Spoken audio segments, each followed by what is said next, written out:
Good evening, and welcome to our YouTube channel, Into the Darkness, where my friends and I play the Call of Cthulhu role-playing game. I'm your host, Thom Rayleigh. Tonight we have episode 4 of That Damned House with Troy Wheeldryer as our game master. Let's do a recap. As dinner was being prepared, Dr. Brunner spoke with Walton privately. His theory was that the so-called cat burglar had never left the house, but was either imprisoned or disposed of in a more permanent fashion. As the meal began, the investigators met the youngest hazards, Ellery and Isabel. Dr. Solomon made friends with Guillaume and was invited to join him in his room after dinner in order to discuss their esoteric interests. While they ate, strange noises came from the dumbwaiter, and old Sophronia became excited about her crystal bats. Walton excused himself in order to snoop around the basement and investigate Guillaume's room. He found nothing of any great interest, but while returning to the first floor, his foot broke through the stairs, where he saw a substance that could only be described as black ooze. Once back at the table, Sophronia invited Walton to see her crystal bats later in the evening. Dr. Solomon spoke with Prim about his ancestors, Willard, who had explored the Great Plains and had originally acquired the pearls from an unnamed tribe of American Indians. Isabeau seemed fascinated that Edward was a real-life private eye. She lamented her and her brother's lack of funds and expressed an interest in traveling abroad.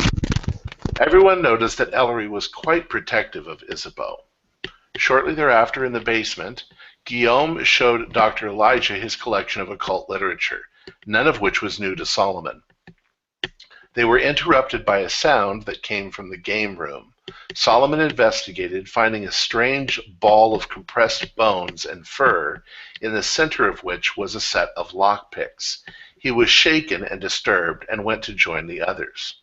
Walton made plans with Grace to stay overnight and for the others to join them at 11 p.m. in order to secretly gain access to the locked room upstairs.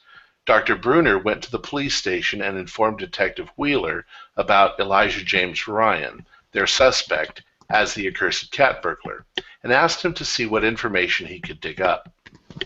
Shortly before 11, Sophronia took Walton upstairs to see her crystal bats. She led him through a room filled with dangerous bear traps, more like man traps, to an attic room. In the dark, Walton saw dancing lights. He heard harmonic singing and smelled something awful. He was deeply frightened. The others arrived just as Walton returned downstairs. He seemed agitated and terrified and wanted to leave. They made a bit too much noise, and Lucy, followed by Grace, came down to meet them. They apologized and made excuses. Lucy asked them to leave and come back the next day. They all returned to the hotel, where they discussed everything they had seen so far. Troy. Okay, guys, so, like you said, you guys are in the sitting room. Lucy kind of wants you out of the house. What are your plans for the night? Actually, we'd already gone back to the hotel. Oh, yeah, that's right. Okay, so any other plans for the night? Well, I need to give... I think that Walton needs some tranquilizers to calm his nerves. I happily accept them with open arms. Yeah, we're going to use your arms, yeah. You want to make sure your heart doesn't stop in the middle of the night or anything like that. Yeah, be my doctor and sit by my bedside. If you want.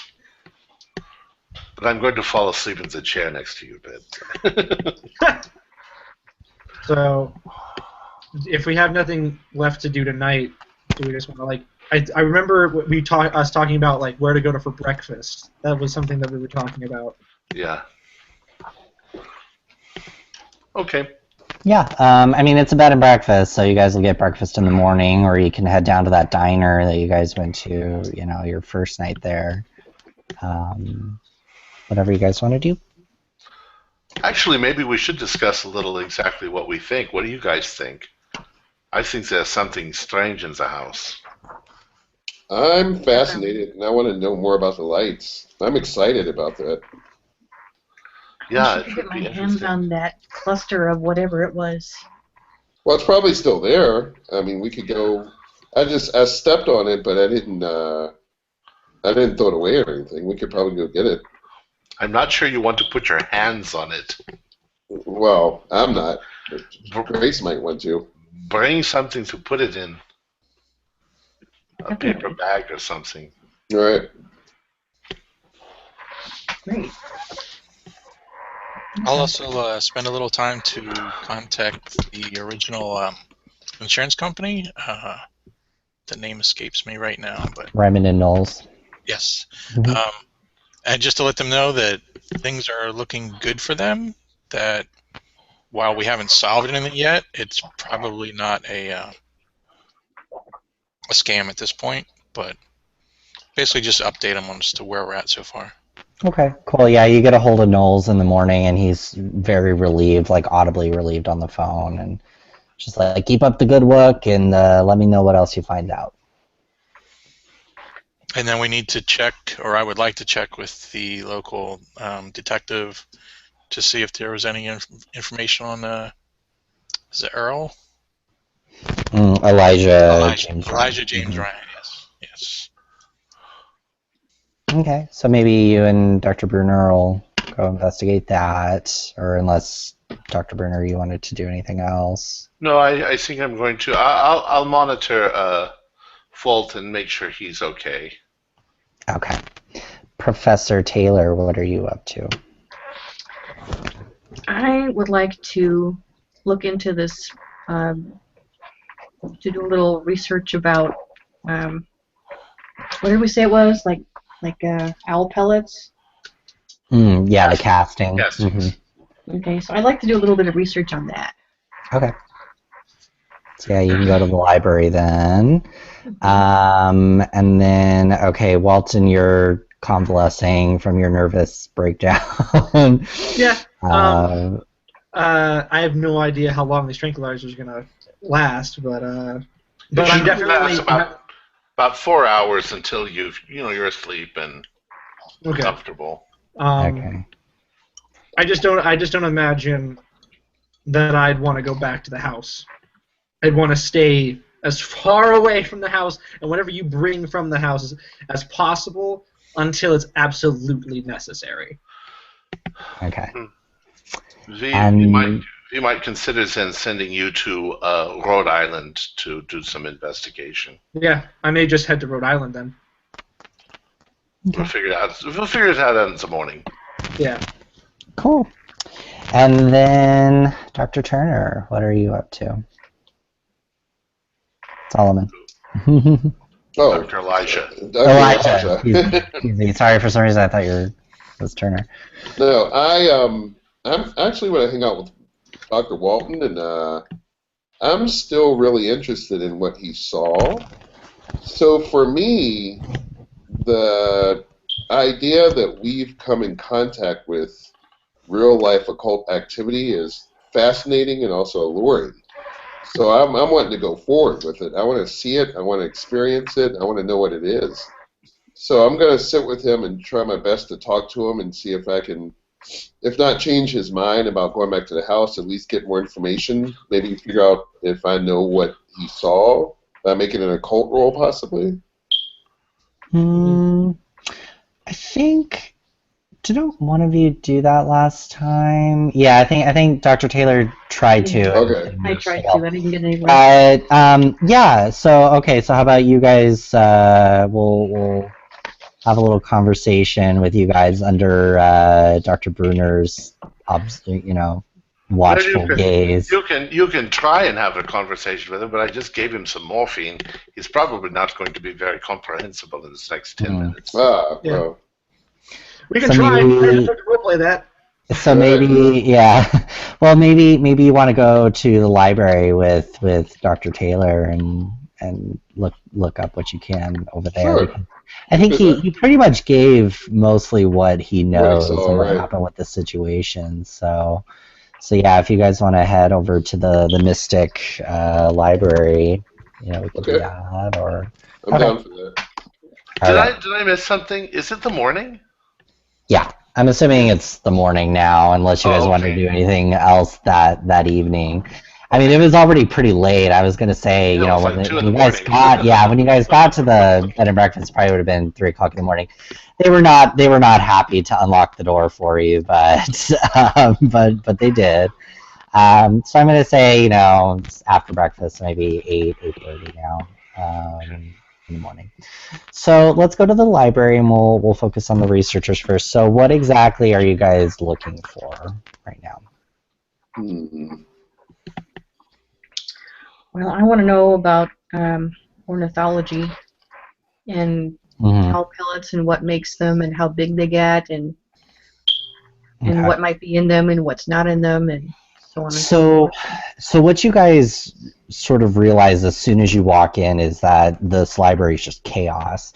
It's a small library, but the only person in there is the one librarian. There's only one librarian in this entire library, and they almost immediately inform you that they're not going to be of any assistance. They just have so much uncatalogued material that they have to spend full time doing this. So you're basically on your own. So I'll probably reduce your library rolls here, you know, maybe by half, because you guys are pretty skilled researchers, anyways. But it's a mess, and it's a small town library too. So, but yeah, if you want to start off in sort of whatever constitutes their zoological, you know, portion of the library, that's fine. And then. Dr. Elijah, what are you exactly looking for? I'm going to read up on any occult stuff that they have. Specifically, I want to focus on anything that mentions lights, singing, even old fairy legends in the New England area. Also, the smell that he reported, I think, is an important part of the mystery. So I just want to comb through any, you know, newspaper clippings, ghost sightings, books, letters, whatever they have. Okay, awesome. All right, so we'll start with Dr. Taylor then. Go ahead and make your library use roll. I won't have it, but it is going to take you probably the better part of the day to locate information here. So, how long were you wanting to stay here at the library? Probably until around lunchtime, I guess. Okay. So yeah, we'll see what you dig up. Go ahead and make a library use roll. What did you say the penalty was? Yeah, no, there won't be a penalty here, but it's going to take a lot of time. Okay. Ooh, 04. Dang. Oh, nice. Okay, so you pretty much immediately sort of locate the zoological sort of, you know, area. That area has been converted over to the Dewey Decimal System or whatever they have at this juncture. So from your description that you got, and I'm sure you would kind of confer with you know, Dr. Elijah on this as well. You almost what information you can kind of get on castings and sort of that behavior among sort of birds of prey. This size is unheard of, even among like the largest birds of prey. The size that we're talking about, what he's describing, is far too large for any type of known bird. But everything that he sort of described to you in regards to, you know, sort of the bones, the fur, the hair, that sort of thing, it all pretty much matches up to what an owl casting would produce, or a casting of that sort. So it very matches up. Can I actually amend my search topic to include signs of bird habitation? Yeah, absolutely. Yeah. So yeah, you got a really good rating. And if you want to check your library use roll, go for it, because that was a really good roll. So, I mean, I guess what you're trying to ask for is if you noticed anything in the house that would explain like bird Or lead me to a habitation. nest or anything like that. Right. No, nothing. And actually, since you're in the zoological point, you kind of vaguely remember the family sort of talking about rats being in the house and sort of pests of that nature. You didn't see anything in the house that would explain the level of noises, because you were basically laying in your room all night, with Lucy snoring next to you. You heard a lot of creaks and noises and scratches and that sort of thing, and the level of infestation, there would be clear signs of it. This would be like a hoarder style house would explain that. And from what you saw, Lucy, even though the house is kind of in a state of disrepair, it's not nearly at the level that would explain that. And if there was like a gigantic owl or owls living in there, you would probably notice it. And it's also very strange that this was in the basement. If anything, it would be up in the attic space where birds could get to it, but birds could not get easily into that basement. So it probably brought up more questions than answers, your sort of research into this, but you can pretty much decisively rule out any known animal source of what you guys have discovered so far. Where are the rest of us? So Dr. Brunner, you were with Walton while he's in his stupor. I'm assuming that he's coming out of it now this morning, but I was just focusing on the researchers in the library at this point. Okay. Yeah. Okay, and then Solomon, go ahead and make a library use roll. Let's see what you pull up.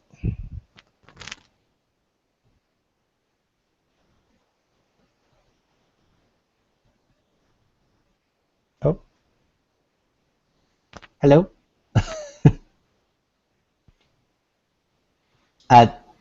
Did you make a library use roll?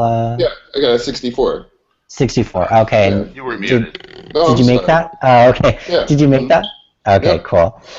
So you're kind of looking at occult material, anything that kind of like matches up with the blue lights, fairies. You find a lot of that. You find a lot of sort of general folklore sort of things. One thing that you kind of that you might come across would be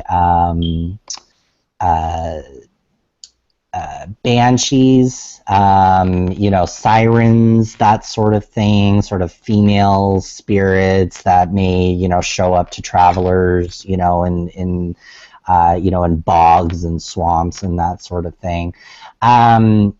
From what you kind of recollect from Walton's memory, that doesn't really explain it very, very well.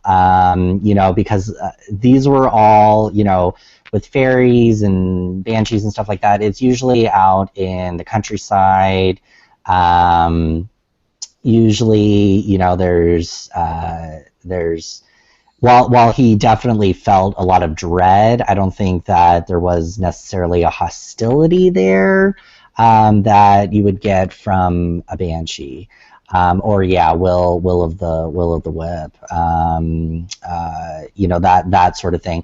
Those are almost always outside or in a forest or bog or a swamp setting. You can't really find anything that would fit into a house situation. So that kind of occultism doesn't really match up. But while you're kind of looking around in the library, you find some interesting. Let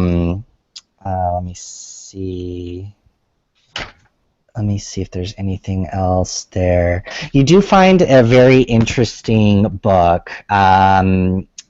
I'm assuming you're kind of spending a good part of the day there. So as you're kind of like rummaging through all this, horrible mess of books, you find this little tiny book called Legends and Folklore of the Plains Indians. You had, remembered that, they kind of brought up that, the family had some interests, with the Great Plains. There's no author publication date on this book, which is interesting, but, a lot of these books that you've looked at, they didn't really care about that sort of thing. Mm-hmm. But there's all manner of Indian tales and sort of folklore stories. And one part that interests you and would kind of sync up to what, the family's interests were, which was kind of discovering places of great wealth and sort of taking that back for their own gain. One that kind of interests you is this legend of the Golden City of Quivira. And it's sort of a tale of this sort of great underground land. There's a little section on it, and I may just be able to read it here real quick. Yeah, it's not too long, so I'll just go ahead and read it to you guys. The legends of Quivira are widespread, appearing throughout the Indian tribes. As far south as Mexico, the stories are told, but historians believe they originated with the Wichita Indians, who dwell along the Arkansas River in Barren and Rice counties in what we now call Kansas, before the Sioux drove them south into Oklahoma. The stories tell of a fabulous underground land where the buffalo are plentiful, the plains are rich, and the river is 2 leagues wide. Within this mysterious land is Quivira, a city built of gold and silver, wherein dwells an ancient and reclusive people who discourage all contact with the outside world. The Wichita tribe speaks of this place with awe and respect, almost as if it was something taboo, but still tell the avid listener of huge stone entranceways leading to the city, hidden at the bases of ravines near their original tribal lands. Because of the tales of fabulous wealth, many have sought entrance to this fabled land, but none have met with access. The famous Spanish explorer Francisco Vázquez de Coronado undertook the earliest well-documented search attempted by Europeans. His expedition set out in 1540, guided by the Wichita Indian El Turco, and headed back in 1542. So that's really all you got from it, but it would kind of match up to what they were looking for out in the middle of nowhere. I kind of want that book. Yeah, you can definitely check it out from the harried librarian. Flipping through it, there's not really anything else particularly interesting. I mean, to you, there may be a lot of interesting sort of anthropological stuff that you would want to research further later on, but this syncs up, kind of to what Prim was sort of talking about with you guys as to like why his ancestors would have even bothered going out into the Great Plains. Yeah, I'll check it out, definitely. So that would have taken you pretty much all day to find that information. Okay. So I think we're done here in the library for now. Let's go back to the two in the bed and breakfast. What are you guys coming to? You're kind of coming out of your stupor, Walton. Okay. Yeah. Coming out of the stupor. So. I want to make sure he's okay. I want to make sure he had some breakfast. Yeah. I had breakfast. I have some breakfast. I eat some food. And as I'm eating with the good doctor, I say, so there was talk about Rhode Island. Well, it's a good point. I need to go talk to Detective Vila and see if he's come up with any information. But yeah, we might send you to Rhode Island. How do you feel this morning? Are you a bit calmer? I mean, you are a paranormal psychologist, so you should be. The initial shock should have gotten past you by now. Yeah. Okay. I chuckle as I shove a sausage in my mouth, and I say, "I'm a writer first, and a parapsychologist after."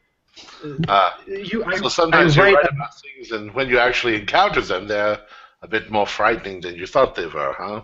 Well, let's just say that I've never really encountered anything. Well, I myself am not a believer in all of the variety of psychic things. I was born and raised Catholic, so I do believe in some interesting things,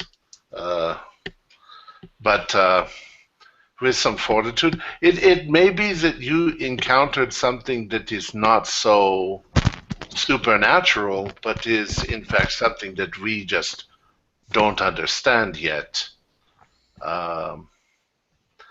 There are many things that people have not had a close encounter with yet in the nature. No. Why don't you finish your breakfast and I'll go check with Vila, and then we'll see whether you will join us or whether you'll go back to where you go to. Where was it? The Rhode Island. Yes, Rhode Island.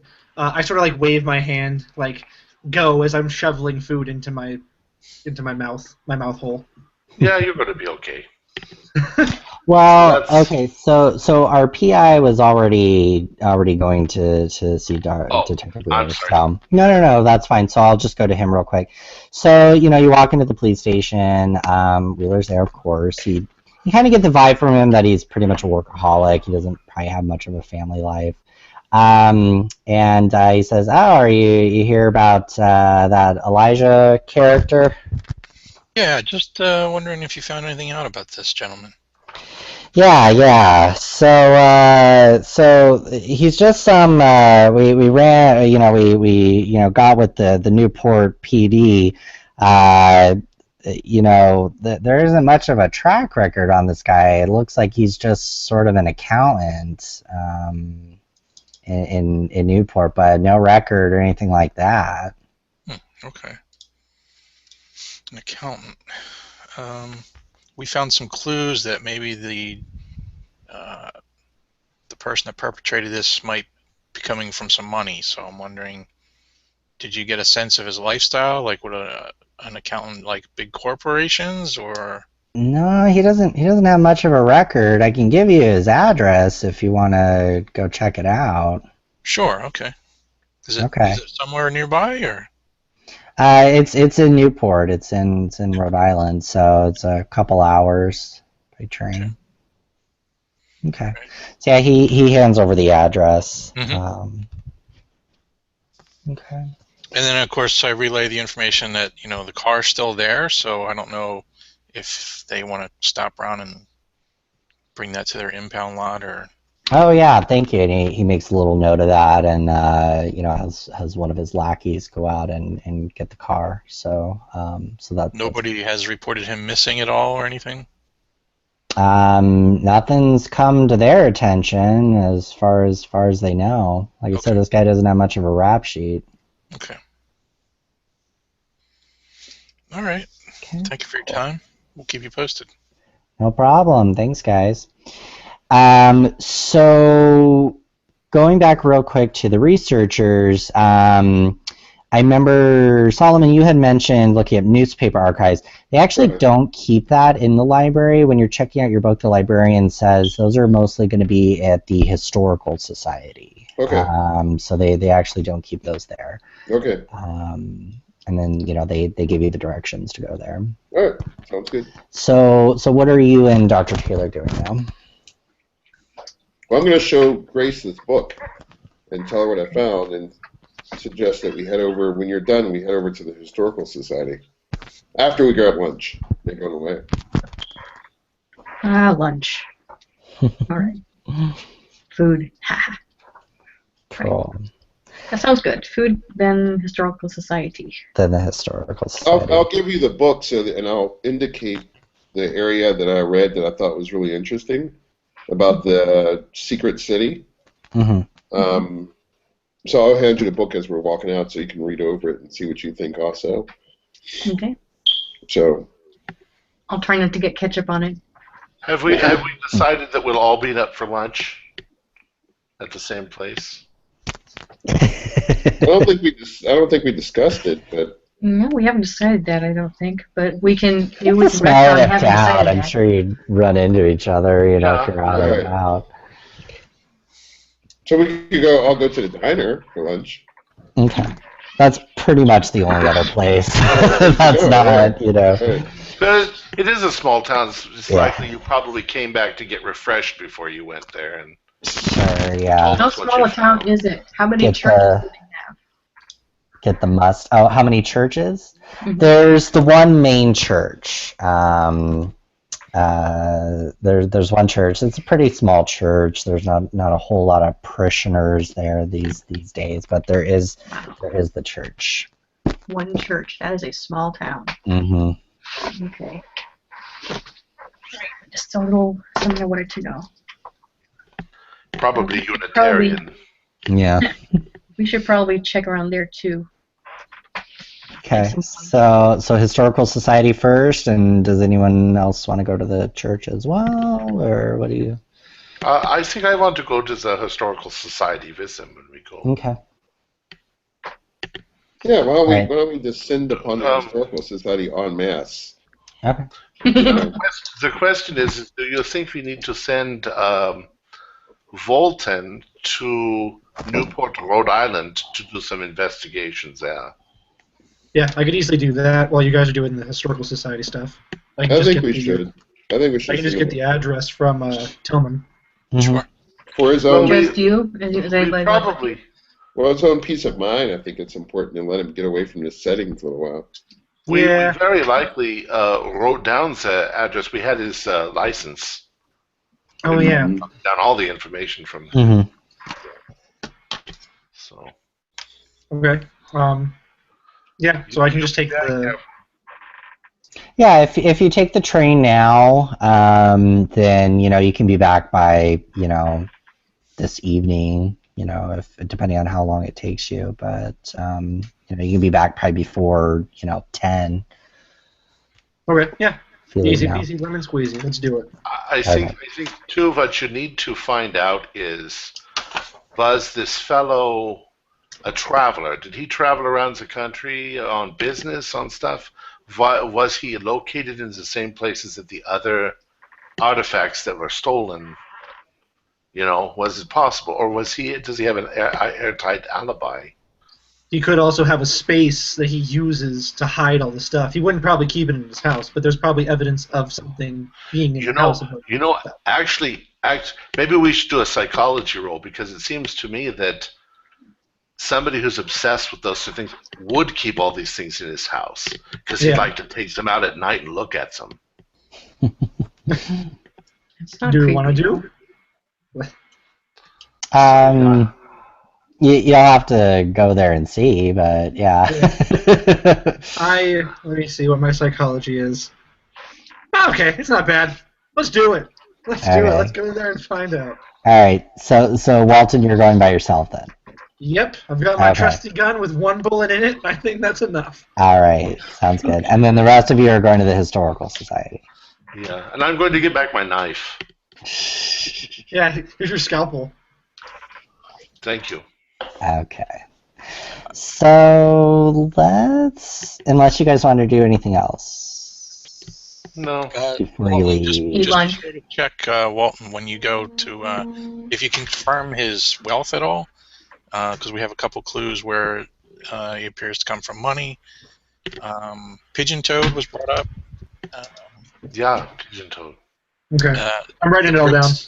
The ripped jacket, so maybe if you see a jacket with a hole in it or something, But if there was anything that we can put him on the location. But if he was taken from the house, he probably wouldn't have a jacket. But I can definitely ask the neighbors, or if he lives in an apartment, the landlord, check out the house. I'll find a way inside, don't worry. Yeah, you might also find out that he is alive, which raises a whole bunch of Put a other damper questions. on the... Right, because we're going under the put a damper on my assumption, spirits. but if we get some hard evidence, that would be great. Yeah. And then the question is, why would he have left his car? Yeah, So, who knows? we'll find out. I'll find out. You guys investigate the Historical Society and the churches. Hopefully, we'll find something. I'll be back. All right. Godspeed. Runs all the way to Newport. Okay, so let's focus on the researchers here. So you guys get to the Historical Society. It's after lunch, so they're in. And you notice it's an immediate difference from the library. The historical society, it's very well kept. There's kind of friendly staff that wants to is eager to help, eager to please. So where do you guys want to start? How do you want to do this? The assistants there, and just that's what you guys are looking for. Well, I'm going to Solomon, focus you on were the going to Hazard newspapers. family. Okay. Right. We'll go Solomon. I'm going to focus on the Hazard family, their history, and Okay. specifically their history involving any of their ancestors that explored Native American lands, that sort of thing. That's going to be my primary focus. Okay. And then Dr. Taylor. No, I was saying somebody was going to look through the newspapers, Yeah. which is Okay. why we came here, because you said this is where they kept them. Mm-hmm. So I can Okay. do that. Cool. Dr. Bruner. I think. Do they have like exhibits? Mm-hmm. Yes, they do. Okay, I'm going to look at the exhibits and see, if they have any stuff about Native Americans and styles of their jewelry. If there's any place where they could have gotten black pearls or any evidence of, it's that sort of thing to round out the information that we have. Okay. And then, Mr. Tillman, are you just going to be kind of following them along, or do you have anywhere specific that you'd like to look at? Has there been any history in the town of witchcraft? Yes, yeah. And so, okay, so we'll kind of focus on each of these at once. So looking through the newspapers, Dr. Taylor, one of the things that, go ahead and make a library use roll. Ah, 99. So, Blaze.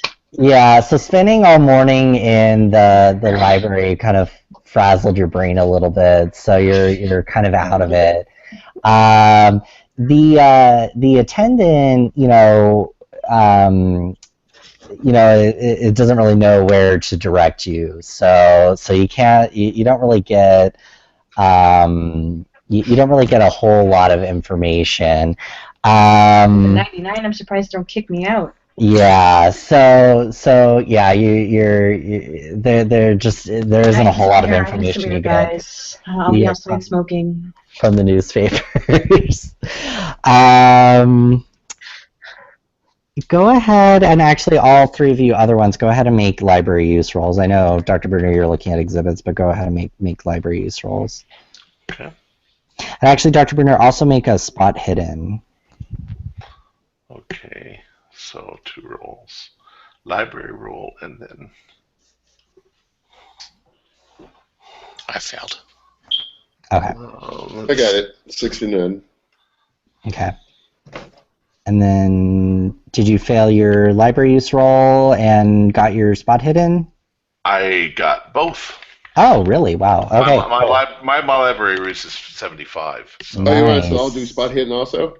No, I think you're okay. You're okay because you're mainly looking up the history of the family. So, Sure. so I'll go ahead. There's a lot of information here. Like I said, this is a pretty well kept place, and since you have sort of a direct thing that you're looking for, the attendants are able to like pick out a lot of the most important stuff. So, from what you gather, it's a lot of stuff that you kind of previously knew. The Hazards have been in Mystic since the late 17th century. Started as kind of a small shack and then grew larger, starting in the 1690s. Over the years, the family got very wealthy and powerful. They controlled a lot of the trade in the area and were heavily involved in overseas shipping, and so they were able to, fund expeditions to all over the world. Really, they had a large and prosperous family, so they had a lot of family members that they could go off and send and do all sorts of things. From what you can gather, just from sort of reports from since they were kind of the talk of the town, a lot of people have there was almost, especially in the 19th century, kind of a cottage industry of reporters sort of following their every move. And what most people agree is that the decline of the family started after they acquired these pearls. They came over from somewhere, it's hazy as to exactly where they got these pearls from. Most say it was from the Orient, but some other people, say that it was from other places, the Amazon, Europe. You can't really get a pinpoint on exactly where these things came from. Since, however, these pearls came into the family's gone smaller, the fortunes dried up, they stopped, marrying out, it's just been kind of a family in decline. And it's sort of, paralleled the city of Mystic too. So, there's almost some like family, or town pride associated with this family. One of the attendants, is sort of an older woman. Of course, every historical society has, the old, the town elder or whatever, living there. And she just kind of chuckles and, says, well, a lot of those hazards, people thought they were witches for the longest time. And that was what explained their, rapid rise and rapid fall. And every few decades, people will sort of rehash that again, with a certain hazard, has been consorting with the devil, blah, blah, blah, blah, blah. Nothing's ever been proven, exactly. They weren't, burned at the stake or anything like that, but, there's just a lot of, you kind of realize that there's sort of intimations of them dealing with the occults over time. Let me see if there's anything else you get. So we'll go to Dr. Bruner here. Actually, no. Well, both of you would be kind of involved in this. One big thing that kind of explains why everyone kind of associates them with witchcraft is that there were sort of these interesting disappearances in the city, and this was in the 19th century, 1827 and 1893 to be exact. Most of the locals, including the older woman that you speak to, the sort of town elder, they consider them just to be mainly tragedies, but the hazards were involved both times. And so these were pretty well documented at the time because they were sort of big events. They were sort of like the Lindbergh kidnapping of Mystic in the 19th century.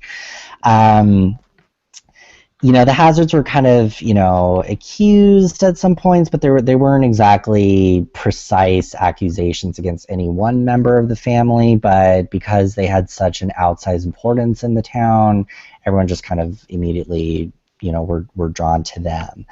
Any details as to what those things were? Yes, yeah, and so this is when they kind of bring you back to the newspaper side. Dr. Taylor kind of failed at, but they do kind of bring you over to the newspapers. So the first set of disappearances actually occurred, connecting it to the hazards. The first set of disappearances started during the rebuilding of the hazard house. During one of the rebuildings of the hazard house, a big expansion. That was just the one in 1827.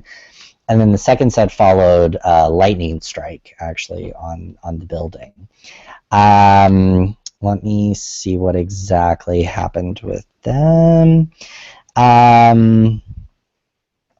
So as far as these disappearances go, they were mainly just sort of like random disappearances. There really wasn't like an explanation, or there wasn't really anything tying them together. And I think that's why there was such like an imprecise accusation, and so that's why they kind of focused on the hazards because of their wealth and power, and sort of these sort of long-standing sort of grudges against them for their wealth and power. They sort of immediately kind of turn to them as culprits. You say that there were disappearances. Mm-hmm. Who disappeared? It was just random townspeople. There wasn't anything particularly that tied them together. It was just sort of these sort of sets of people, children, men, women. There wasn't any sort of rhyme or reason to it. Is there a number? How many? Let me see if there's a number. About a dozen or so people, and they would disappear at a rate of about 1 or 2 a week for the season, and so they were really. The one in 1827 was sort of during the spring and summer, which was when they were rebuilding the house. You can kind of sync up those dates. And then the second set of disappearances was in the fall of 1893. And as the older woman can point out, because she was alive at the time, the second set of disappearances started, almost immediately after sort of a major lightning strike on the Hazard Mansion. So that was suspicious to some of the more supernatural people in the city. However, during both outbreaks, the Hazards were sort of at the forefront of discovering what had happened to these people. They invested their own time and resources and money into helping to find these people. And nobody ever thought to think up they're upstairs in the attic locked room. Well, yeah. So let me see what else is in there. Okay, so. Now you had me do a spot hidden as well. Yes, so we'll get to that here in a second. So one thing that's also pointed out in these disappearances is the strange discovery kind of around the city of what were called at the time Indian babies. They called them they coincided also with sort of a traveling freak show that had been coming through the town during, that would kind of periodically come into the town, and they thought that they were just sort of left behind. But these Indian babies showed up around the time of these disappearances, and they say, we actually have one in the basement if you two want to take a look.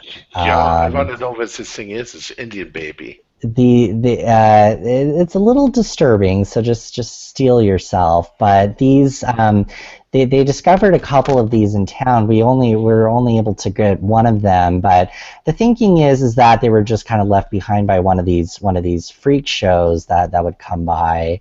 But let's go take a look. So so they show you down into the basement, and they pull out a box, and they show it to you. Go ahead and both make sanity rolls, because especially you, Dr. Elijah, will recognize it almost immediately. I got it. 11. Yeah. Yeah. And then, I'm a medical examiner. I've seen some horrible things. I'm good. You made it too. Okay, so neither of you lose any sanity, but you do take a gasp, Solomon, because it looks almost exactly like what you found in the basement. Grace, this is what I found. Grace, this is exactly what I found. You found this. I'm pretty sure I'm still outside trying to smoke. Oh. Yeah, Okay. are I'm you not sure gonna what pull you're anyone with else in me. to see this? Okay. Now you can call me Grace if you want to, but Um, Well, I'll tell you, Dr. Bruner, this is what I saw. This is exactly what I found in the basement where the lockpicks were. Actually, you might want to send somebody to come and get me, because this sounds like I would want to get my hands on this thing. yeah. So That's true. yeah, I'm gonna guess. Yeah, Dr. Tillman and Mr. Tillman and Dr. Taylor are gonna be down there too. So you two both make sanity rolls too. and I'm fascinated because, of course, I am forensic. Yeah. Oh my god, really? 98. So go ahead and make an intelligence. Or no. I'm sorry. You lose 1d6 of sanity. Okay. Because. All right. 2. So you lose 2 sanity because you immediately realize, as I'm sure all of you do, that these things are related. The thing in the hazard house and this are related. So,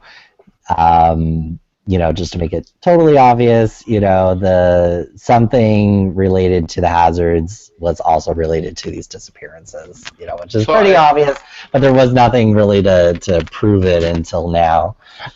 I want to ask, is there any speculation as to what this thing is? Has a scientist looked at it? Has anybody examined it? No one's really looked at it. We just thought it was, a hoax, some sort of P.T. Barnum sort of thing, where, they just, stuck a bunch of chicken bones together and wrapped it up real tight and then, called it a mummified baby. But yeah, this, they just kind of like say, oh, it's just some weird thing, we discovered, sort of around this time. But you guys, all know, especially Miss Taylor, who has to leave the room because she's really shocked by it. Dr. Bruner, I had you do the spot hidden earlier. I'll apply it to this. Investigating it closely as sort of a doctor would, you do notice an incongruity, if you will. There's a crushed watch and chain that you notice is buried in sort of the mass of hair and bone. So clearly it isn't a baby. It isn't an infant. It's a much larger person that has basically been compressed into the size of a baby. So you make that realization as you're looking, unless it's just some freak coincidence that the baby had a watch in it. But and also, calling it a baby would be a pretty stretch of the imagination, if you will. Actually, the question would be, from what period in time does this thing come? This one would have been, let's see. Not sure if it says, but the older woman says that this would have been before her time. So this would have been closer to the 1830 or 1827 disappearance. So it's a pocket watch that I'm seeing. Yeah. It's a pocket watch, a fob watch. And a fob. Okay. Yes. Hmm. So once again, the common belief is that these are just mummified remains of old Indian babies that were kind of taken by this traveling freak show and shown around. The town elder thinks that it was a Barnum situation where, they just, took a bunch of chicken bones and compressed it. They manufactured it, yeah. Mm-hmm. I need to take Dr. Solomon aside. Sure. If you encounter this thing again, we need a sample. But I am beginning to think either something is ingesting and then crushing and then vomiting back up the bones and the remains, the undigestible remains. It could be it seems ridiculous to imagine that it is a large bird of prey. I agree. But do you think that maybe like a like a large snake perhaps could do the same thing, or Well, or other animals do the same thing, don't they? Like, the what only thing about I can think of is like a cat a throwing cat, up like a the hairball? hair. But we don't see fur in it, though. That's the only thing. It's not usually bones, yeah. Right. But I would think that maybe a snake might vomit up the bones. Well, Doctor, I tell you, I think, I hate to admit it to myself, but I think that when I was in the basement, I came close to encountering whatever created these things. While I was down there, I don't think I told the rest of you this, but a box had fallen off the shelf, and that's why I went to investigate. When I found the Indian baby, as I was playing around with that, some other boxes started falling off shelves, and Guillaume said it was rats, but I don't think there was rats down there. So the next time I encounter that, I'm going to shoot it. I'm not. It seems too that if it was a giant bird, you should have probably seen it. Right. I heard no flapping. I heard no. There was just boxes falling off the shelf, and according to Guillaume, they think it was rats, but they keep saying big rats. Right. Well, I carry my 32 with me, so. We have a legend in Germany called Das Teufel-Nagetier, the devil rodent. It comes to people's houses who are having marital troubles, and that is part of the folklore. It's nonsense, but I just suddenly remembered that from my past. Well, it might be. I mean, we should proceed with caution. Yeah, I don't think that.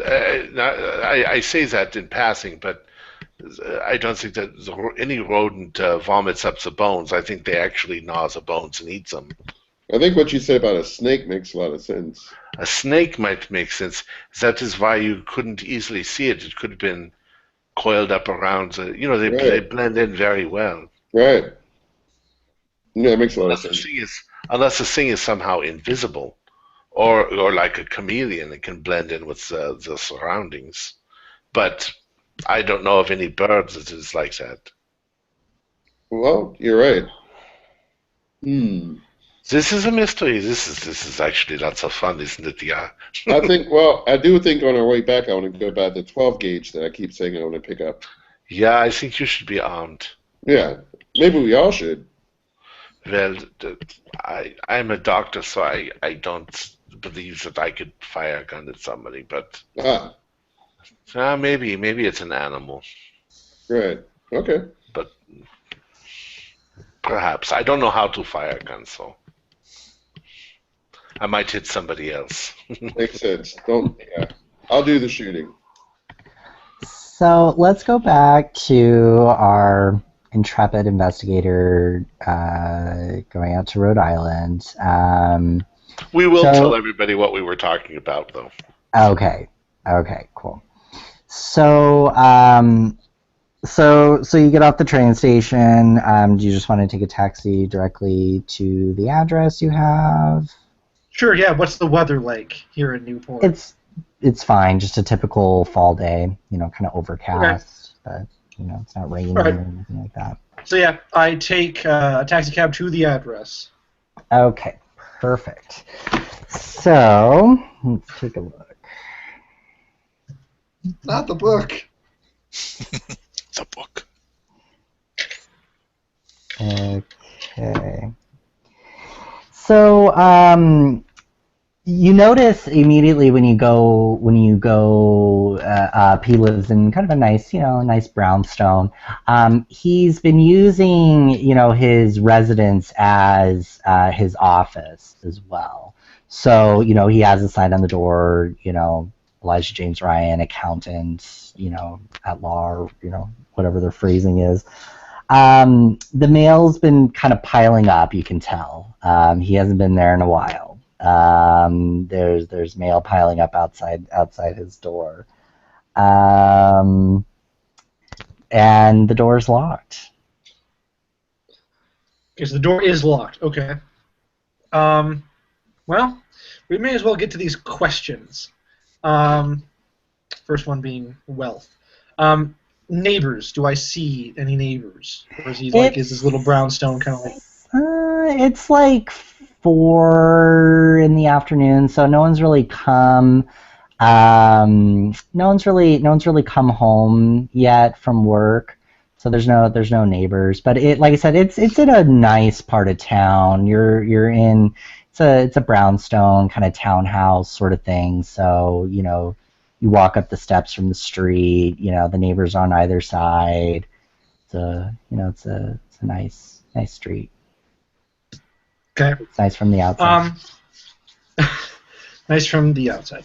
Okay. I'm gonna circle right around the house. So okay, so like I said, it's townhouses, so you would have to go all the way around, and then to their backyards then. Okay. Yeah. Which so in this case, it's tiny little city backyards, so you're going the alleyway sort of, behind there. So make a luck roll and make sure that you know which one's going to be the right backyard. Okay. Luck. Time to roll. What is that? I can't see it. Oh, 99. 99. Are you serious? You have absolutely no idea. Like you when you go back to the back of the house, the back of the row houses, they all look the same to you, and there's an extremely high fence. So there's no way you could tell which one is which. And then as you're walking back there, a giant guard dog, on a leash, kind of jumps out at you and scares you. So make a sanity roll for me just real quick, because this dog is like rabid, like there's foaming at the mouth. God damn it! Okay. Baring its fangs at you.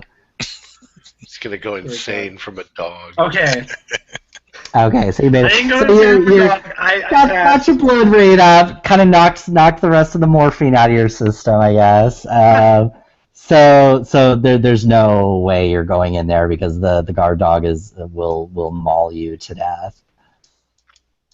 The guard dog is inside the house rather than in the back. Well, it's in the alleyway. It's in the alleyway. Someone just kind of left their dog there to fend for itself, sort of. But it also works as a pretty good deterrent to keep people outside.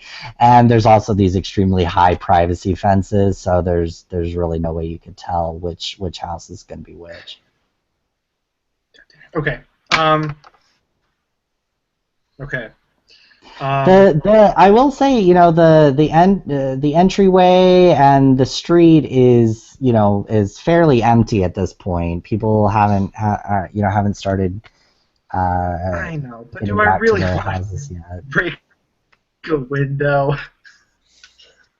Okay. So we're pretty sure really he's that dead, guy. so. Yeah, but I don't want to get caught. Okay. So I'll go back to the front.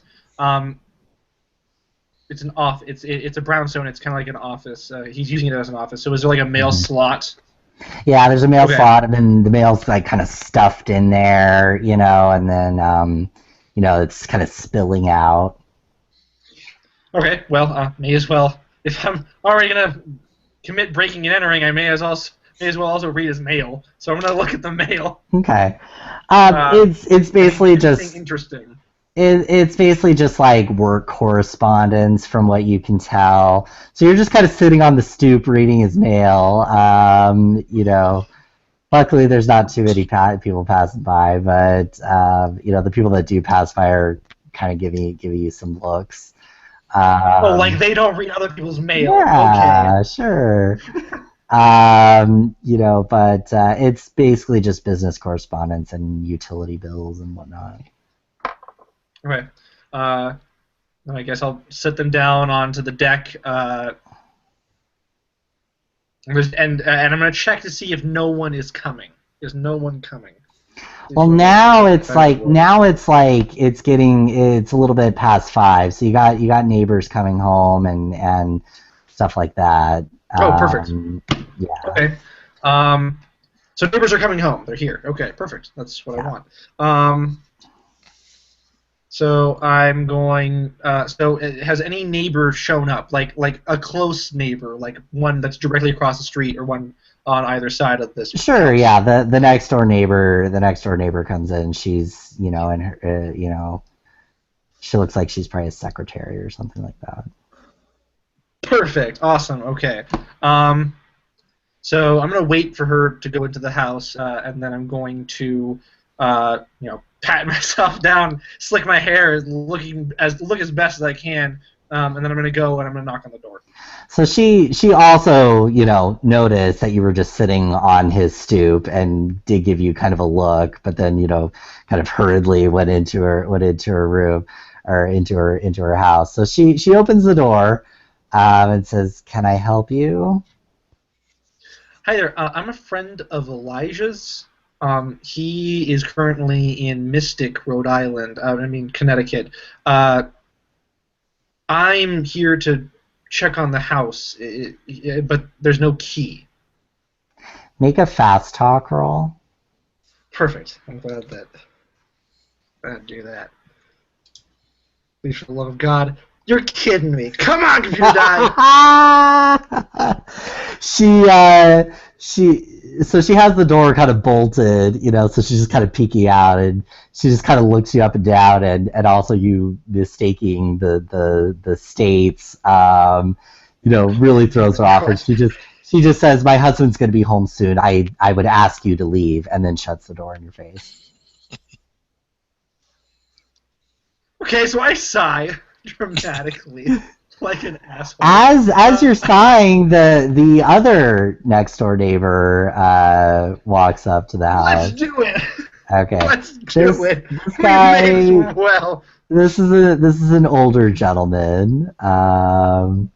He's probably in his 60s, kind of a dapper looking fellow. He's dapper. Okay. Huh. Okay. Well, I made this. We tried lying. Let's be honest. I go and I knock on the door. He opens up the door and kind of sighs and says, "What are you selling?" I'm not selling anything, sir. I'm part of a team of investigators who are currently investigating a insurance fraudulence case in Mystic, Connecticut. We found Elijah, your neighbor's car with the registration and everything outside of the house with him nowhere to be seen. Okay, make another fast talk roll. We'll go from there. Oh, come on, man. Oh, God. I'm going to hit roll. It's going to be terrible. Come on, gods. Give me something good. Uh-oh. No. Oh! No, it's not. It's bad. Oh! He's like, he's like, I don't know what this is. This is some sort of elaborate thing. I've been a salesperson for many years. You need to work on your routine, okay, buddy? And he slams the door in your face. God Damned damn. if All you right. do, and you're damned if you don't. I know. It's just like, I'm trying to be nice. I'm trying to be polite. I'm trying to help people. Nope. Okay, so we're going to stop doing that. Okay, how long is the train ride back? It's like a 2 hour and a half. Perfect. Yeah. All right. It's 5 now. Okay. Yeah. Wonderful. Okay. Dinner time. Yeah. Let's wait. Let's wait until I'm assuming that dusk arrives at like 7. So I'll wait until then, until the sun has kind of set. Make a luck roll real quick.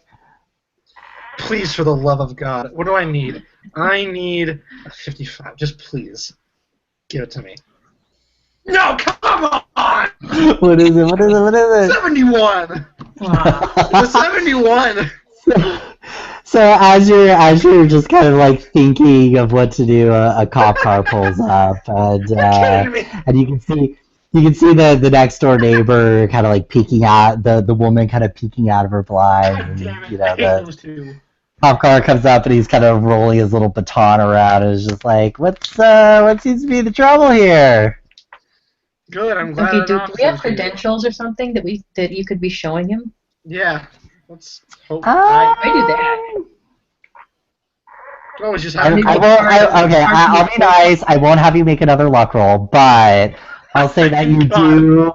You do have like a business card from the insurance company or something? Yes, yeah, you have a business card from the insurance company just saying that you're in their employ.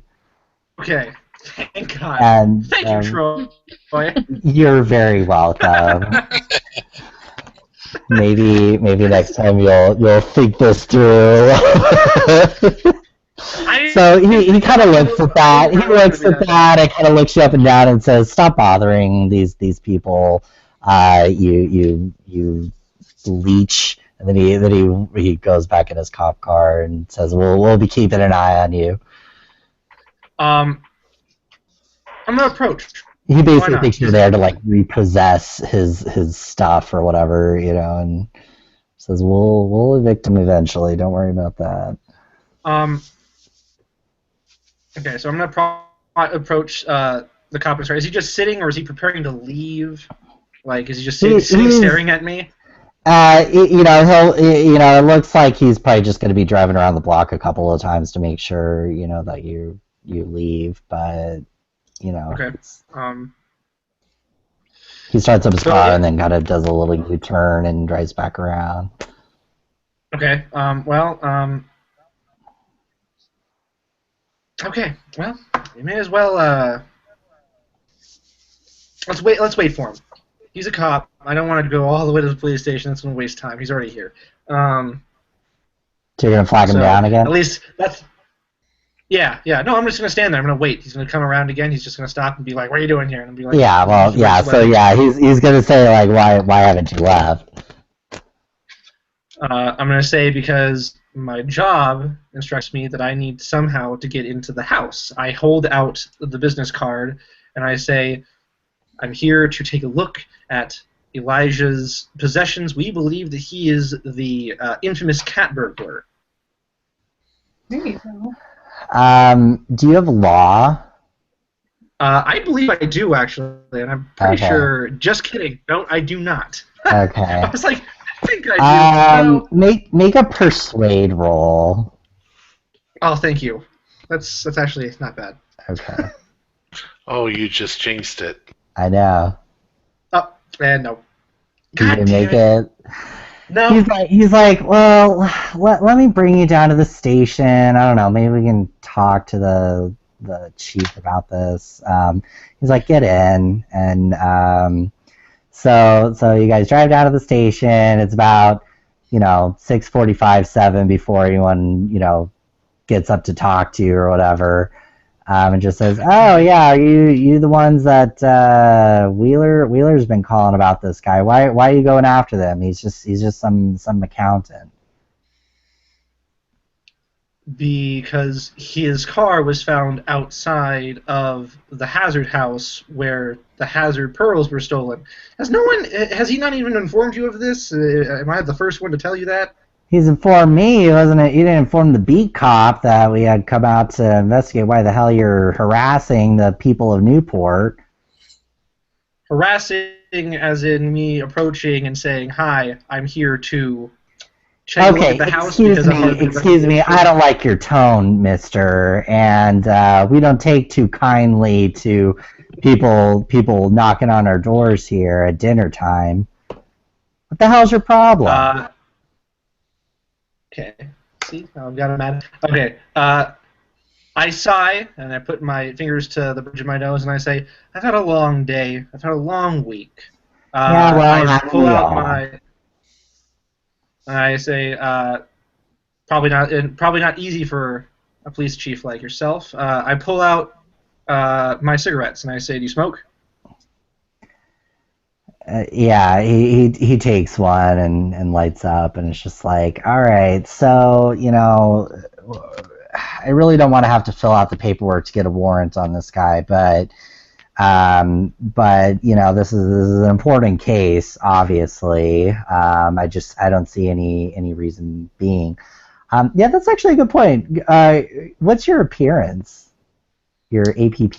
My appearance, I'm pretty sure that's my highest. 16. Okay. Yeah. Okay, cool. Yeah. So go ahead and make an appearance times 5 roll. We'll see what happens. times 5. Oh yeah. Okay. I can. I think you'll be okay. I want to do it. I think you'll be Chasing okay. it again. Oh yeah. 22. Okay, nice. So he Thank is. God.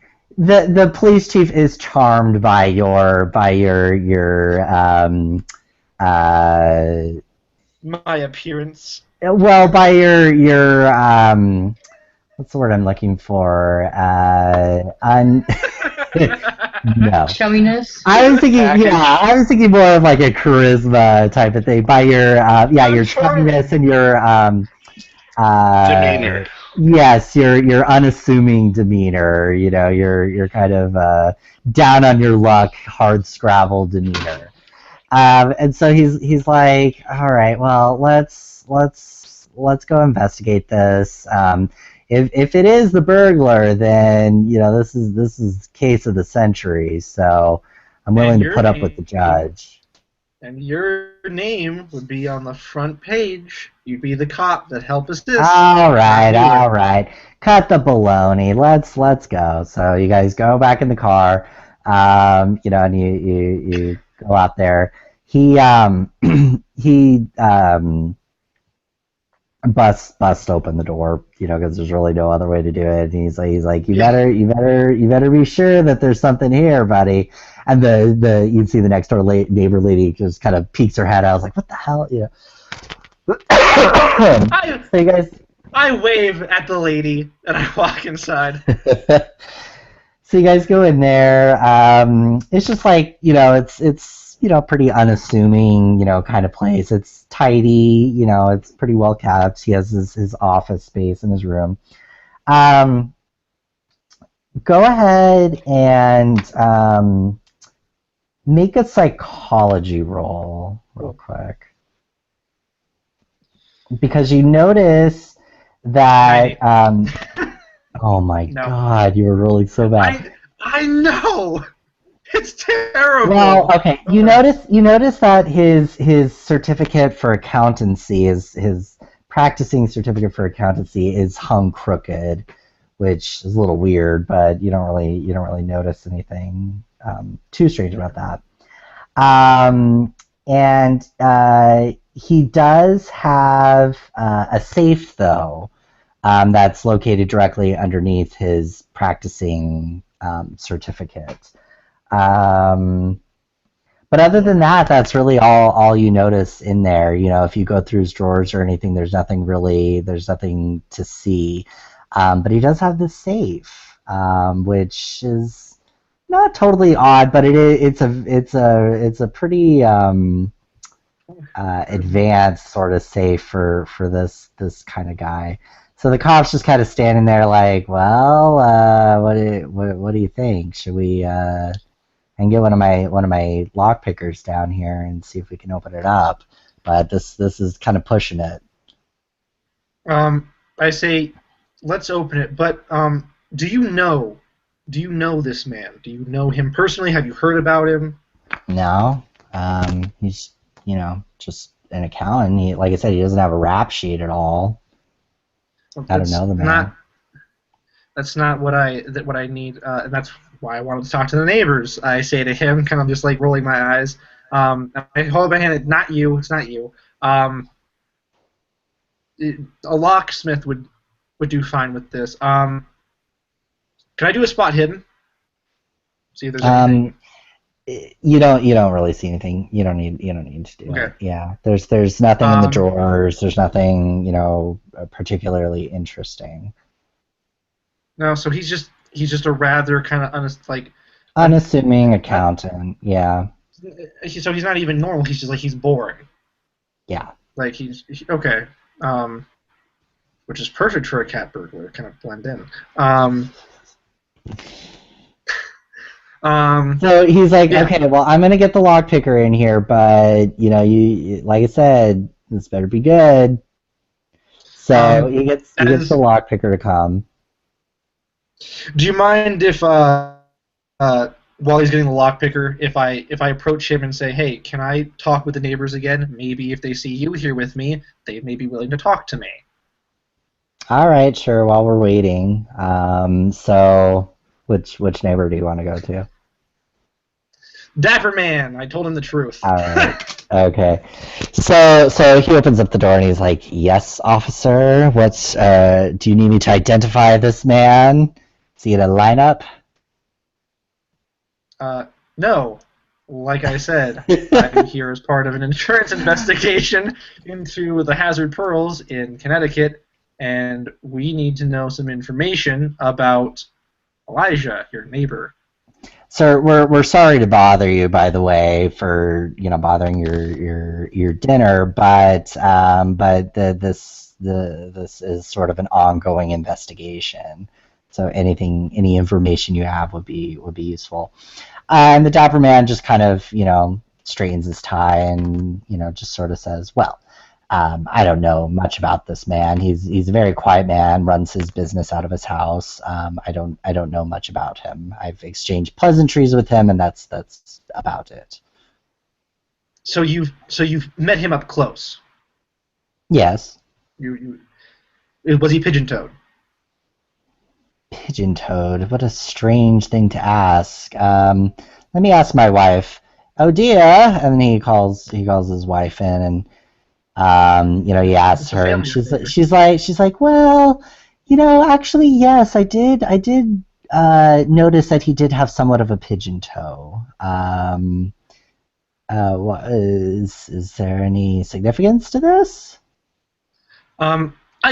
I give a dirty smirk and I look at the police chief and I say, "There's some significance to the case, yes." Okay, well, if you didn't have any other questions, I would like to get back to my roast chicken. Just one more thing, and again, this won't take long. It's a quick question, yes or no answer. Was he gone a lot for long periods of time, like now, for instance? Well, I suppose he's been gone for quite a while. As you can see, his mail is piling up. It's quite an eyesore. Does that happen often? He leaves, but I'm assuming that it's just for doing whatever accountants do. I suppose. Okay.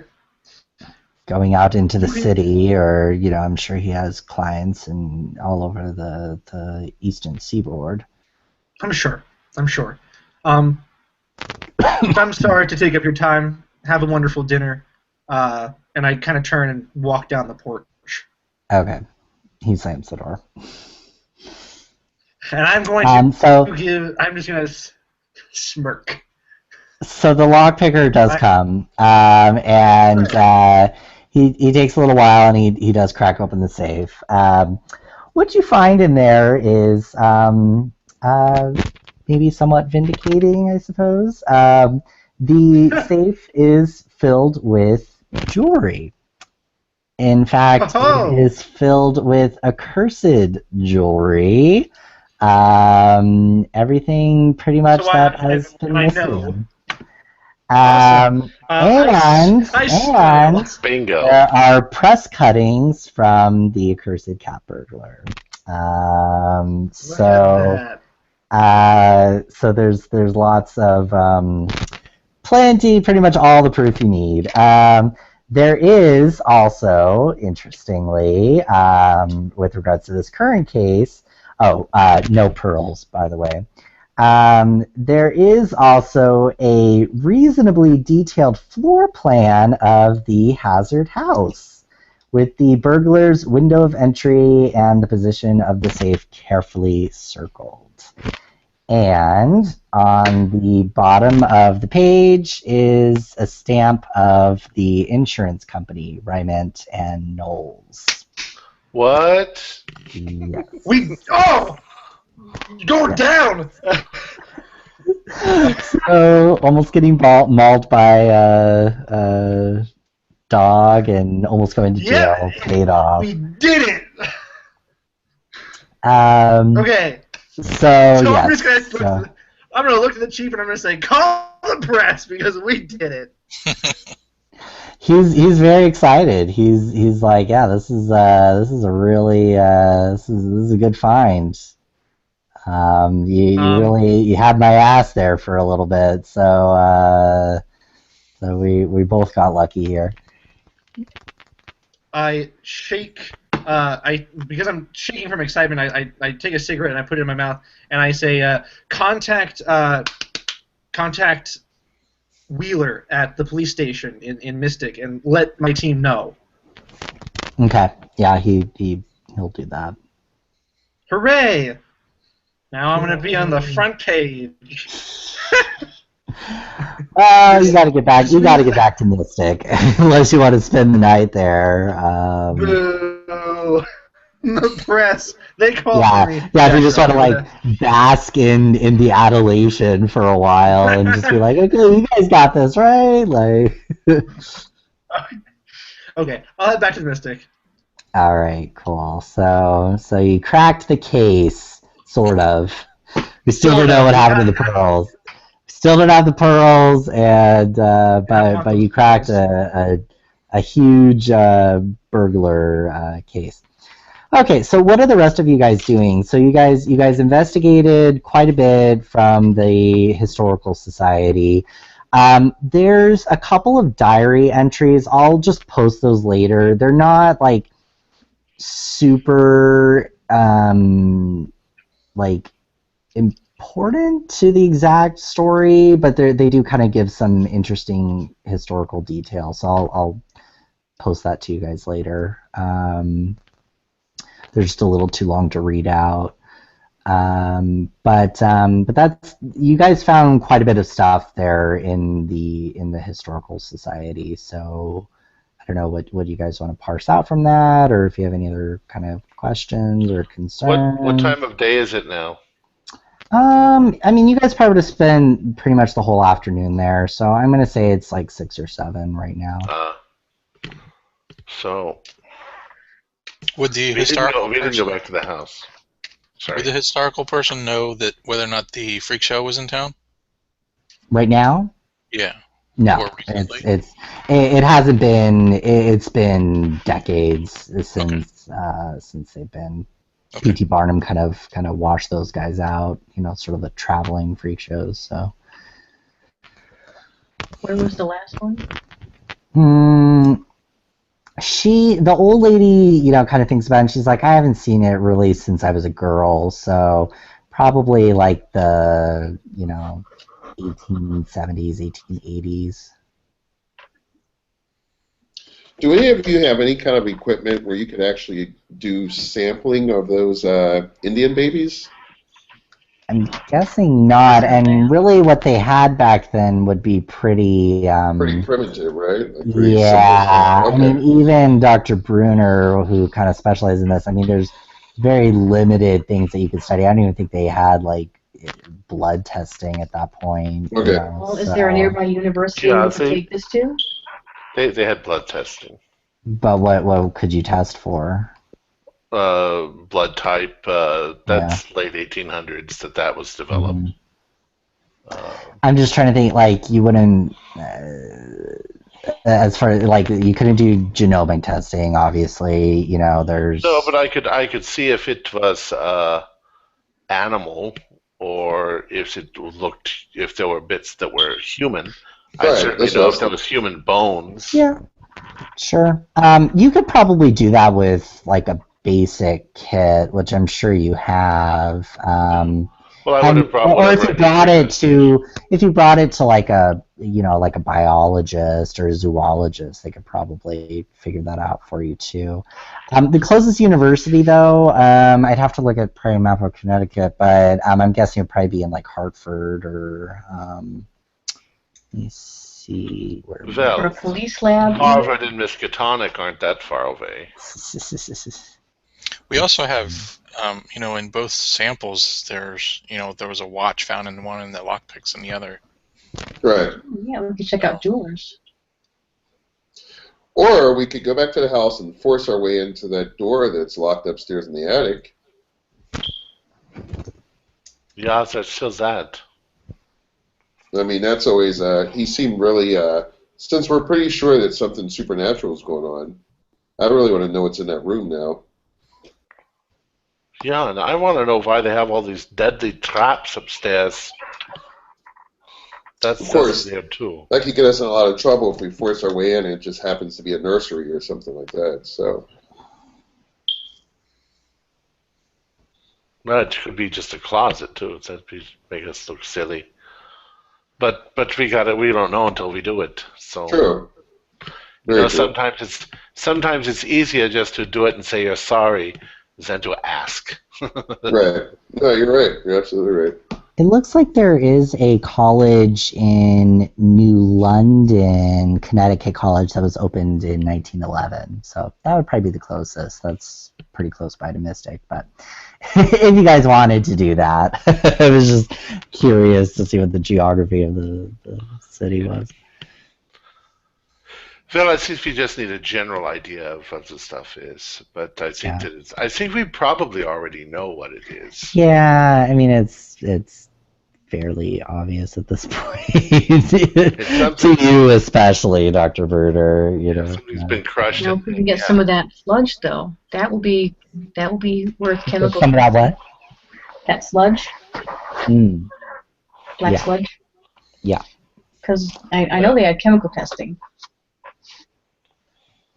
Right. Okay, so let's see what else we have. Okay, so yeah, what are you guys planning on for this evening or the rest of the night? So our plans are, our options, go to the room, right? Yeah. Test the black sludge. Check out the basement. Check out the basement. Where you found the Indian baby. Right, I can show you. Oh, that's a good idea. Why don't we all go back there? And we can do a search as a group. If something is in there, we can find it, and it might not attack us as a group. That's a good idea. And we can make sure we have light. Lots of light. Also we could just do this honestly. If we could go back and say we have determined that. Oh wait, we don't know that yet. Right. We don't know that we're correct about the cat burglar. Well, but we are about to be told. Yeah, when he tells us, we can say that we know it was the cat burglar. We know he broke into the house to steal the pearls, but we also know that he never left the house. And so the pearls have to be there. Let's find them. No, we're assuming that they don't know that the cat burglar never left the house. They may full well know that the cat burglar never left the house, and that they could all kill us. Yeah. Right. This could end poorly for all of us if we tell them the truth. I think that we should maybe approach the police and possibly interview them one at a time, because if we go to the house and we're not prepared, then you're right, we could all die. Right. So maybe we should separate them with the police on our side now, because it's like, oh, we found the cat burglar, but we also found the lockpicks in your house.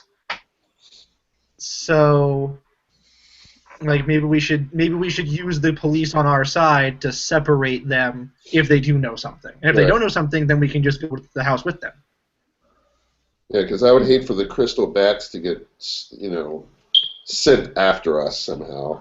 Yeah. We also know that we have to close the door. Okay. We also know that the insurance claim is based on the concept that the pearls were stolen, and if the thief did not in fact steal the pearls, then they're not stolen, even if we can't find them. They're there somewhere in the house. Right. Yeah.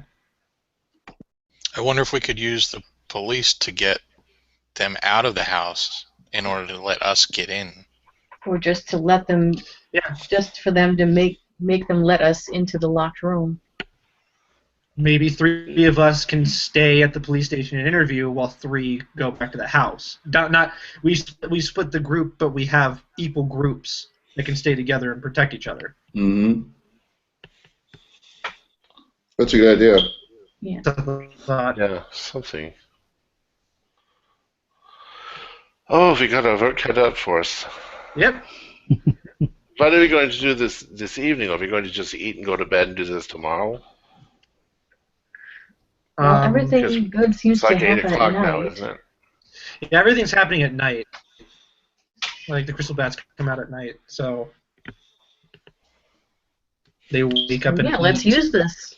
Do they come out every night? Did she say they come out every night? She didn't say that, but she said. Yeah. Oh, go ahead. Yeah. Go ahead, Troy. Yeah, go ahead, Troy. No. I want to. Or she leaves them food like she expects them on a regular basis. Yeah.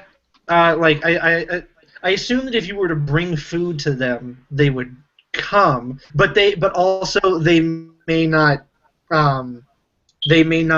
appreciate us bringing them food rather than Sophronia. Right. Like I don't really know because we have no idea what they are. Right. Maybe Sophronia somehow controls them. Maybe they know Sophronia and they like her. Maybe they depend on her somehow. And they don't know us. So they definitely didn't know the cat burglar. Right. So. Well, they liked you. They gave you those little bat kisses. I don't really think that was them liking me. That could be because Sophronia was there. You know, a wild animal can act quite tame around somebody it's been trained with, but if you're there without the trainer, you're dinner. Yeah. Like the tigers and the lions and stuff. And we've kind of assumed that Sophronia is sane. She believes that this is all happening. She's not like she's not a villain or anything like that. Yeah, she's innocent. Yeah. So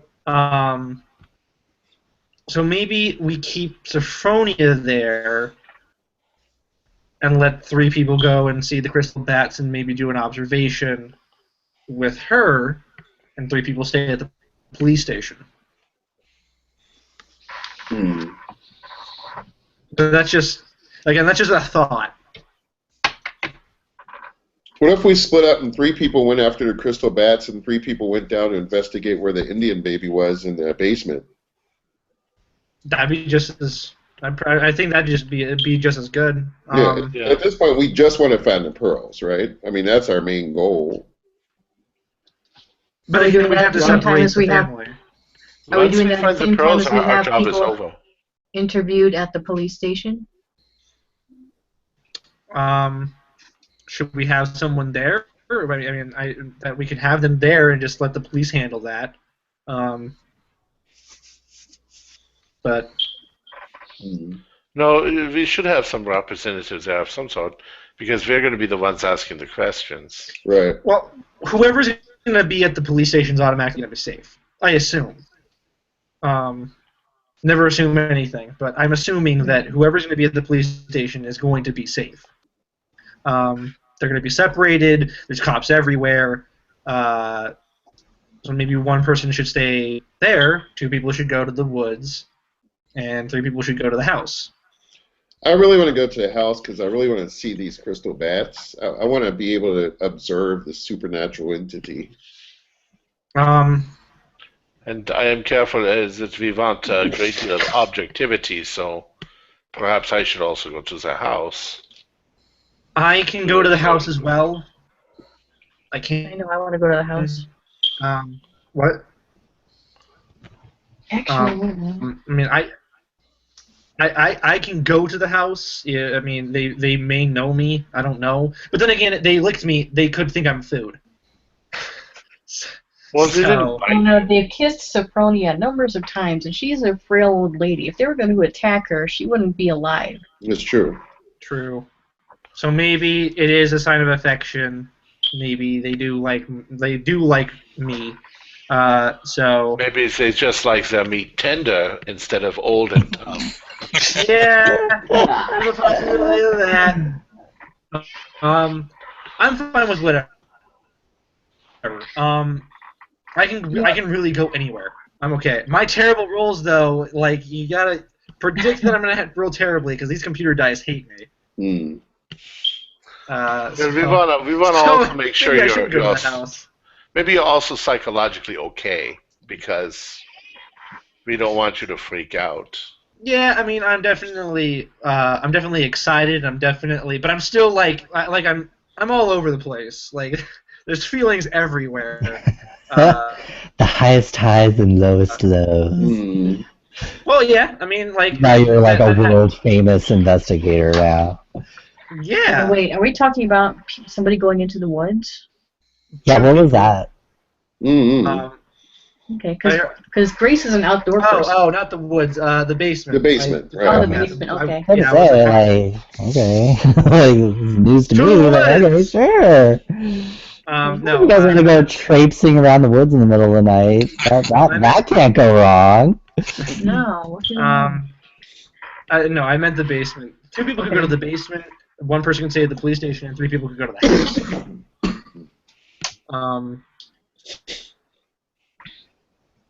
Okay. So we'll operate with that. So okay, so it's morning, guys. You guys have eaten breakfast. What are you guys doing? So the first thing is get the police involved, right? Yeah. Okay. Yeah. So are you all heading down to the police station first? Yeah. Okay. So Detective Wheeler, kind of, once he sees you walk in, he kind of beams, and he walks over to Walton, kind of shakes his hand, and is just like, good work, you found the burglar. You helped, Wheeler, and I kind of pat him on the shoulder. Oh, good job. I knew those hazards were good folks. I knew they wouldn't try and cheat the insurance company. Did you find the pearls? They wouldn't cheat the system, but the hazards are why we're here, guys. Yeah, you see, we have reason to believe that our cat burglar we know that he is the cat burglar, but he never left the house. He entered the house and he was either killed or captured by them. And we need to search the house. The pearls are still there. And something they seem like very nice people, but all of the evidence seems to point that Mr. What's his name, Ryan, is at least him or his body is somewhere in that house. He takes a deep breath and just kind of puts his head down, and it's just like they're good people. I can't imagine them doing something like this. Dr. Brunner, go ahead and make a persuade roll. Okay. We just want to question them. Persuade. Oh wow. Okay. Yeah, so that's cool. Yeah, that's a success. You can go ahead and check that if you want. He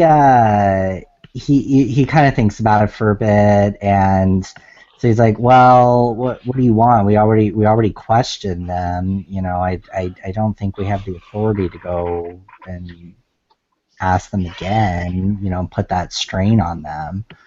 I can't have the old ones coming into town. They're too frail."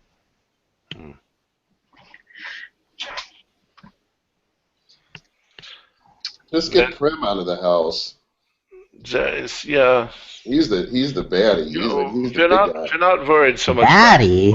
Well, I mean, he's the patriarch. If you can get him out of the house, I'm sure I don't really have anything to put him on. I can go up there with you guys, and we can do the investigations up there. I don't think they're gonna want to leave the house, and we don't have a whole lot to go on here.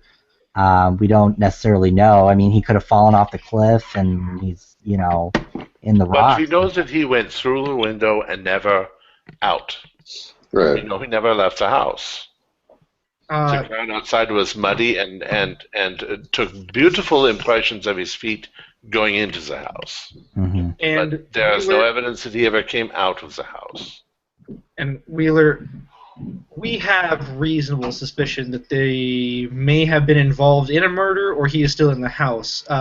Dr. Solomon, the Yeah. lockpicks. Right. No, I see what you mean. I'd still feel more comfortable going up there with you all, and I can perform the interrogations up there, you know, and I can assist you in trying to locate this Elijah individual or this Ryan individual. There's a And locked room in the attic. Will you have them open it? I mean, I can try and convince them, you know, but without a warrant, you know, we're kind of limited. I think they'll let me come in and they'll let me interrogate, and they've already let you guys into the house, but You have reasonable cause. Detective, Yeah. there may be a murderer in here. Right. Even if it's not any one well, of them. all the more reason why I think we should have law enforcement up there, because I think now the situation has escalated. I'm still comfortable with you guys being there, you know, in your paraprofessional capacity, but I think with my presence there, I think it'll you know, it'll allay their cause for alarm. And you know, I think we can this will work. That seems reasonable. Okay. All right. Let me get my stuff. Are you guys heading up there now? Yeah. Okay. Yeah. Let me get my stuff and let everyone know what's going on there, and then I'll head up with you. Should we wait outside? Yeah. Go ahead and wait outside, and then I'll be up there in a minute. Yeah, I think I'm in agreement with Dr. Solomon whispering in my ear. I think we have to realize that he might be part of something. He Yeah. will, so I'll We make thought sure that that from the beginning. I want to stay behind him whenever we go up there. Yeah. Okay? I have my 32 loaded and cocked and ready to go. Should two of us stay here and check out the basement, or should we all go up?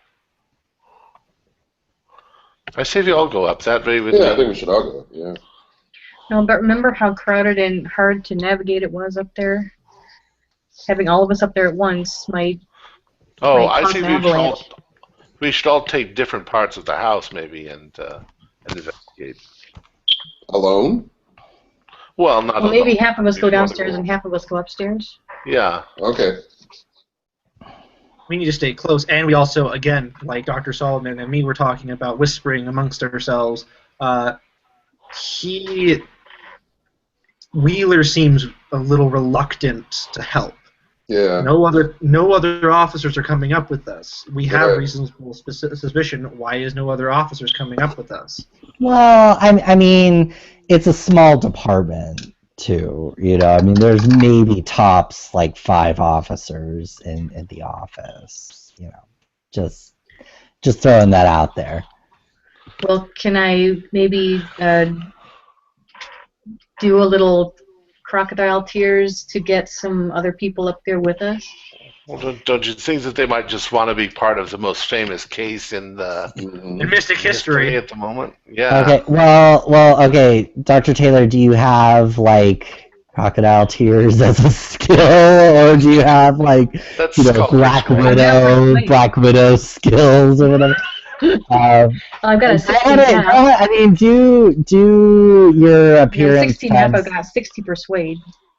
Okay, do appearance times 5, because this is more of a charisma kind of thing. Okay. Oh, wow. I thought I get to use appearance. Like I never get to use that. Like, 7. a 7? Oh my gosh. Okay, you guys are gonna make me roll up another like random officer. Thank you. hooray! We did it. Now we're not alone. He's like, I really should not I really don't have men to spare, but I can have one come up and at least help out with the interrogations. It feels so much safer that way. Oh my God. Thank you. Thank you so much. He just kind of like he kind of whispers to you, "I'm a married man, Miss Taylor." Like, it's just like let's tone down the atmosphere. Okay, so he brings along another detective named TBD. I can't come up with one off the top of my head. So okay, so Wheeler, Rando, Officer, and you guys are headed up to the Hazard Mansion. One thing you guys noticed, and you had noticed a few, but it was fairly normal, like when especially with Dr. Bruner and Mr. Tillman were kind of walking around the grounds, you notice a lot more frogs just hopping around outside. You had noticed a few, but it was, fairly normal, especially in New England, but now it seems like you're actively having to avoid stepping on frogs, and it seems to only be on the grounds of the Hazard Mansion. You didn't notice this in Mystic proper, so you do notice that as you're walking up. I'm assuming you guys are walking, or did you? Yeah, Even if you took a car, you would be able to see them, outside. You'd be able to see the frogs getting smushed, by the by the truck. On the way up. So that is an odd thing that you noticed, but it's still kind of an overcast, kind of drizzly, day, fall day, and New England day as you drive up to the manor, and the house once again still looks decrepit, but in this weather it looks even more sort of dilapidated as you drive up. So you're not sure if it's just the lighting or what, but it just looks a little bit more foreboding as you drive up. Going up to the door, Lucy answers, and she has her broom with her. She's sweeping out these frogs that are in the foyer, and she's like, "These goddamn frogs!" She's like, "Excuse my language. They just won't come in here." What can I help you all with, Detective Wheeler? Why are you here? And he just kind of says, "Well, we have some news. Can we come in?" And she says, "Okay." And kind of sets you guys all in the sitting room again. And Detective Wheeler just kind of explains that they've found the cat burglar, and or they know his identity now, and that they have definitive proof of it, and that they need to ask the family some more questions. And he's apologetic, to a point, to kind of put the strain on the family again, but kind of reassures her that that they're getting close to solving this, and that we'll be able to prove your claim on the pearls, or hopefully find the pearls if needed in the house. And she's acceptable with this. She it's getting close to lunch, so she's like, "Okay, well, I'm gonna go ahead and prepare lunch. If you all need to look around the house, that's fine. Just kind of stay out of my way." And then, to Detective Wheeler, she says, just ask whatever family members you need. Ellery and Isabeau are off, combing the beach for shells, but they should be back soon. I don't think they'll stay out in this weather too long. So, so investigators, you guys can do what you want. They're going to call Guillaume in first to ask some more questions. Okay.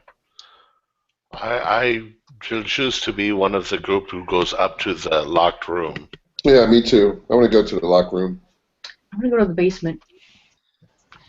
Basement for me. I'm gonna go out to the beach. To the beach? I'm gonna go talk to Master Ellery and gang. And Mistress Isabeau. Okay.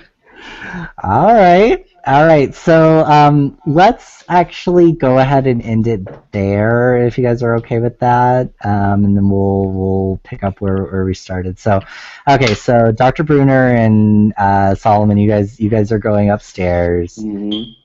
Taylor and Tillman are going to the basement, and then Walton, you're going out to the beach to find the kiddos. Okay. The kiddos. Oh boy. Okay. Yeah, that well, works. awesome.